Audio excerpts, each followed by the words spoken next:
so much for joining me. I'm your host, Tomas Garza, and I just want to say a couple of things here before we launch into a really and beautifully hard-hitting, and I do mean hard-hitting version of the workbook, lesson 14 we're talking about here.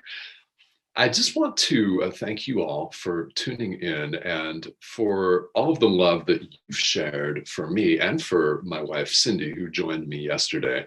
That was a lot of fun, by the way, to have her on as my very first guest here on A Course in Miracles 365.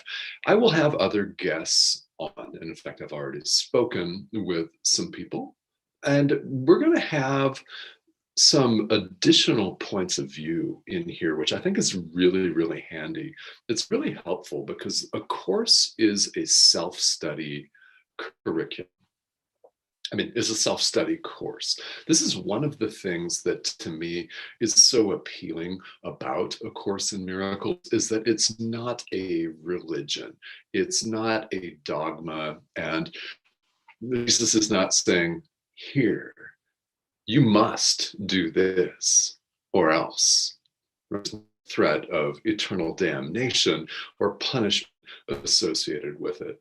And there's a decision placed in our hands where it rightly belongs to do these exercises or not, to choose love or not.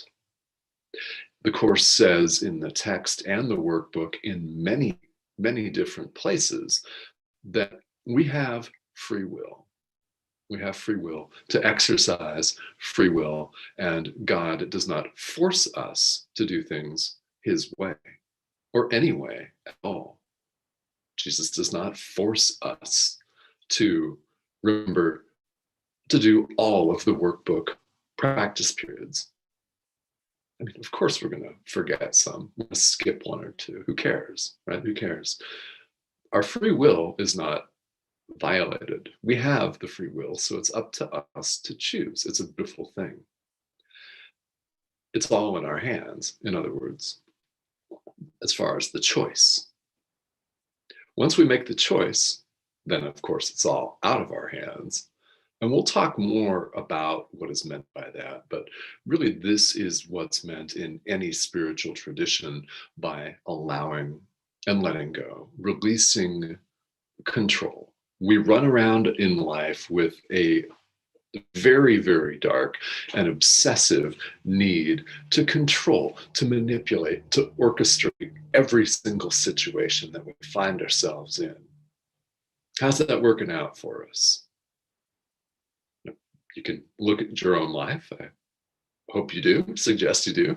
Examine your own life, your own circumstances. How's that working out for you to try to orchestrate everything? Working out great? Exactly. Yeah. Well, I tried that in many ways for years, and it didn't work out well for me at all. I found myself in a career that was very helpful to people, but that wasn't personally fulfilling to me, and it drove me nuts. Now, I've found myself in abusive relationships, right? We all have found ourselves in situations where we were trying to run things the way we were taught, frankly, honestly, to run them, the way the world thinks we should run them. And did that work out for us real well? Well, if you're watching this live stream, if you're interested in A Course in Miracles at all, at some point you'll have to answer, well, no, that didn't work out so hot for me at all, on any level. All right, so let's get back into the workbook. And Cindy shared yesterday, and I recommend that you go back and watch yesterday's video with her if you are, especially if you're just starting out in this course, because it's one thing she talked about this, and I really want to emphasize it again because it's really quite profound, and that's comparative reality. We look at people online who are teaching spirituality, and naturally we compare ourselves to them, saying, well, I couldn't do that. Well, actually, yeah, of course you could. Of course you could. And Cindy walks us through her own process with that. And when she started picking up a course a few years ago, she was in a very different place. Now she's in a completely transformed and different place as a result of applying these principles in her daily life. And we're all teaching all the time. Not everybody is meant to speak to a worldwide audience. Okay, and there's just, there's nothing special about me at all. I haven't done anything that you can't do. If you take nothing else from any of this, take that, right? I haven't done anything that you're not capable of doing. And when you look at anyone else that you may admire, teaching on a worldwide platform such as this, you can do anything that they're doing, but we all have different roles to play, right? Maybe your role is not to point a camera at yourself and start talking. Maybe you have a different particular function. And ask your guides, right? Ask the Holy Spirit, who's the guide here in the Course in Miracles, what that is. It's a great question to hold, to put out there. All right. Workbook lesson 14. If you've done this before, yeah, it's a heavy hitter. So let's delve into it. We've been looking at why we're upset, reasons why we're upset in the world, and why that is that we experience emotions like frustration, like anger, low-grade frustration, rage, bitterness, fear. Right? We've been looking at that and looking at our meaningless thoughts and the world as not having any meaning. So let's elaborate on that even further here today in Workbook Lesson 14, which says God did not create a meaningless world. Okay, so we're going to get into how you practice this idea in some depth and detail, because the lesson recommends that we go really deep here. This will unearth concepts for you. It will unearth fear. It will unearth insecurities. And it will get the ego really, really get the ego's attention. And the ego will fight back. Count on it. Count on it. We're told from an early age that, well, here we are. This is the way it is. The way we see things, feel things, experience things in the world, this is the way it is. So get used to it. Because our science textbooks say, this is the way it is. Right? Well, yeah, Newtonian physics governs the world. If you drop an object, it's going to fall down. And if you jump up, gravity is going to pull you back down to the earth. Okay, great. That's only part of what's really going on. It's only part of it. God did not create a meaningless world. And to help with this idea, I always come back to the very intro to A Course in Miracles, where it talks about what the peace of God is. Right? Nothing real can be threatened. Nothing unreal exists. Nothing real can be threatened. Nothing unreal exists. So what is real, what God created, is real. Nothing else is real. In other words, it's an illusion. So what we run up against in practicing this workbook lesson and this idea for the day is that it doesn't feel like that. What God did not create does not exist. So a part of this makes perfect sense if we're willing to accept that God is perfect love in general, abstract. Yeah, perfect love, then would perfect love create a pandemic? Would perfect love create murder, assault weapons, nuclear weapons, homicide, genocide? Would perfect love really create fear, global fear and paranoia? Really? I think not, right? Just a simple examination on our part would yield the answer, yeah, but perfect love wouldn't do that. So it makes sense. God did not create this. We did, okay? This will engender fear. And I recommend, highly recommend, if you're following along here, Workbook Lesson 14, read it, and do this every day. People do want to skip. You know, I've had people come up to me and say, okay, Tomas, I just read the idea in bold, but I didn't read any of the commentary, which actually describes how to practice the day's exercise. For example, really important stuff, right?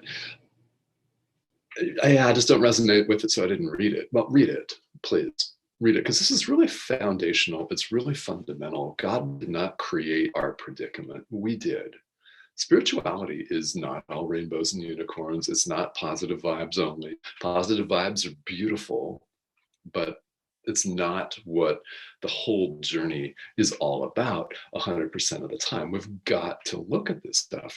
Otherwise, nothing will ever change. The ego doesn't want us to look at it. That's why it pushes back. That's why you'll experience resistance to this. Guaranteed. And you know what? If you do, when you do, consider that it is supposed to happen. And ultimately, it's a beautiful thing, because as the workbook says, we're being led beyond fear. We're being led beyond fear to a place of peace and joy, love, happiness, you name it. We're being led to the peace of God, which is our inheritance. That's who and what we really are. It's part of the process. Training our thinking minds to perceive things differently, so that in the end, we can let even that go. It's all about release, all about a process of release. How do you do this exercise? Well, God did not create a meaningless world. So the workbook recommends that you do this exercise today with your eyes closed.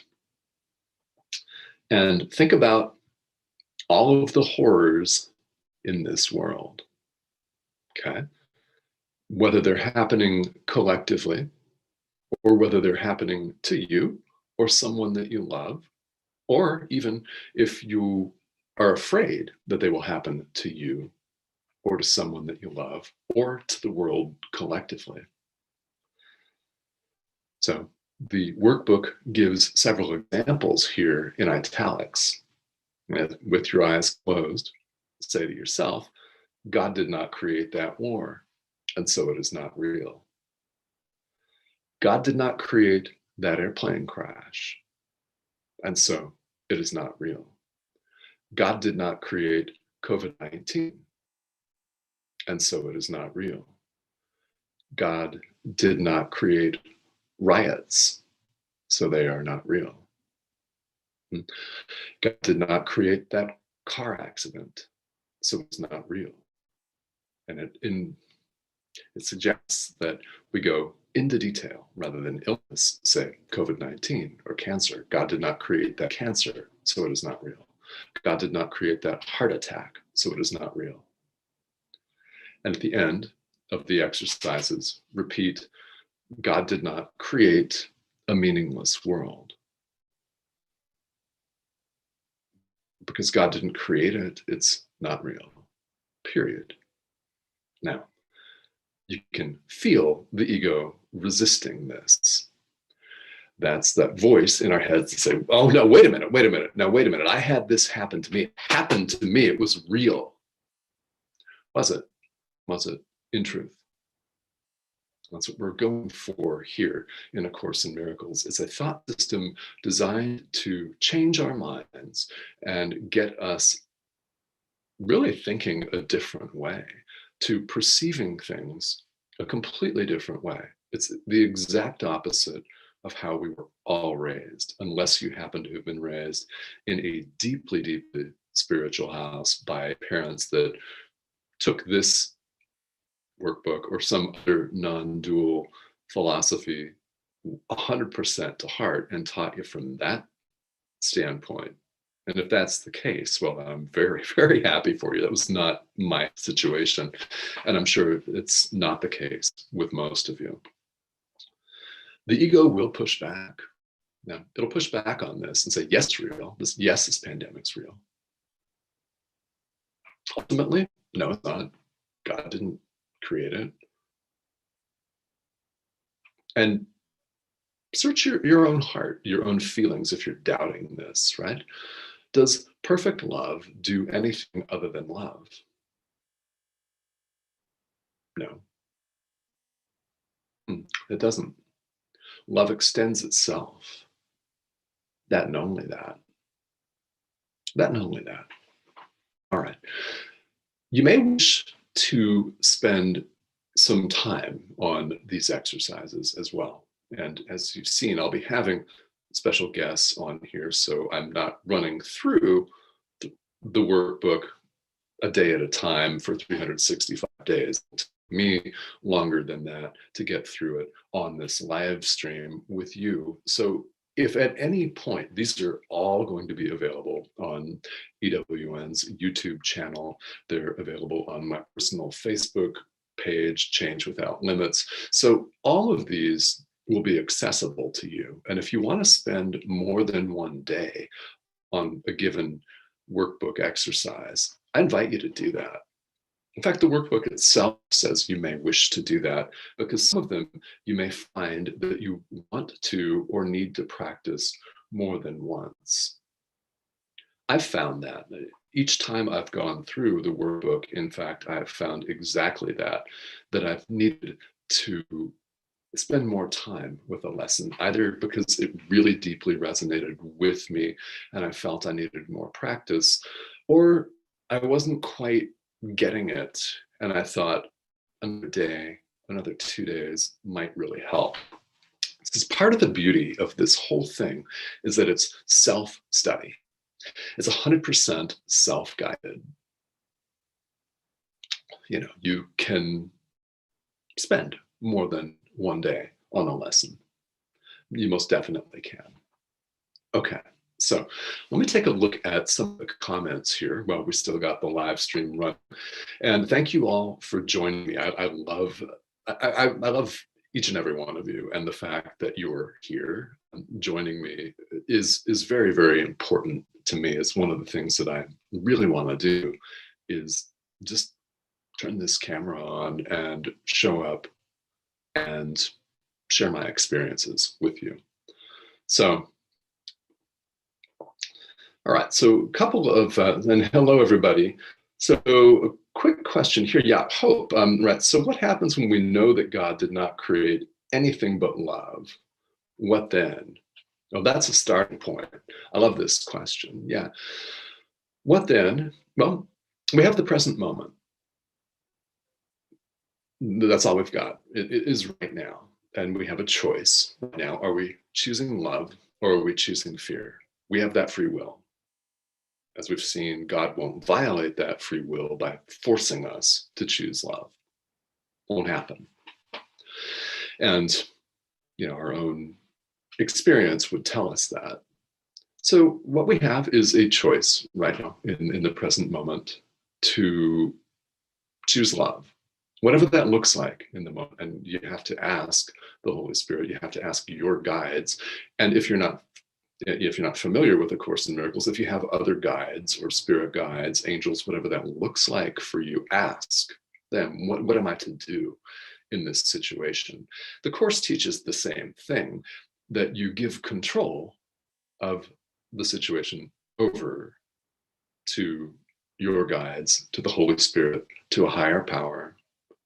In other words, you stop making decisions out of your ego. That's what happens when you choose love. So the question then, what then? Well, it's both relevant and not, in fact, because we know, if we accept that God is only love, what then? It's up to us to choose love in every moment. We are not going to be able to affect what someone else is choosing in this moment. We can only choose love, and that will, of course, have a ripple impact on people. It will go viral, so to speak. It will spread because love cancels darkness, but we have many, many billions of people around us in this world choosing darkness at all times. It's helpful to me to just bring my mind and my focus back to the present moment and show up and choose love, because I can't impact what everybody else does. So to me, what then? Well, you just show up right now. It's all we've got. Do it and then do it again and again and again. It's simple, but of course it's not easy, right? As we see, it's definitely not easy. So yeah, and I appreciate the questions. Yes, and hello everybody, Deidre and Robert, Cindy. Hey, how are you? Lorraine. Hope, yeah, thank you for the question. Guys, thank you all for tuning in. And I do check the comment thread throughout the day. So if I didn't get to you, then definitely I will look back and I will respond to the best of my ability here. And if this is something that's resonant with you, please share this with your friends. Please hit that share button if you know of people that would really benefit from this teaching, because it has brought tremendous joy to my life. And as Cindy mentioned yesterday, she's watched me go through this since 2013, and I'm a completely different person. So I can most definitely agree with that, attest to that. It's so profound, and it's beautiful, beautiful process and transition. So let me know your questions, and we'll be back here live tomorrow. And I'm going to look at my calendar, have a quick peek. So tomorrow at noon Eastern, so about 12:05 Eastern time here in North America. I'm hoping in England, I think that's 17 hours, I think, but check the show guide and you can see from there. Okay, thank you so much for joining me. And this has been A Course in Miracles 365, Awakening to Love. So let's emphasize that. That's what we're doing. That's what's going on. We're awakening to love, one decision at a time. All right.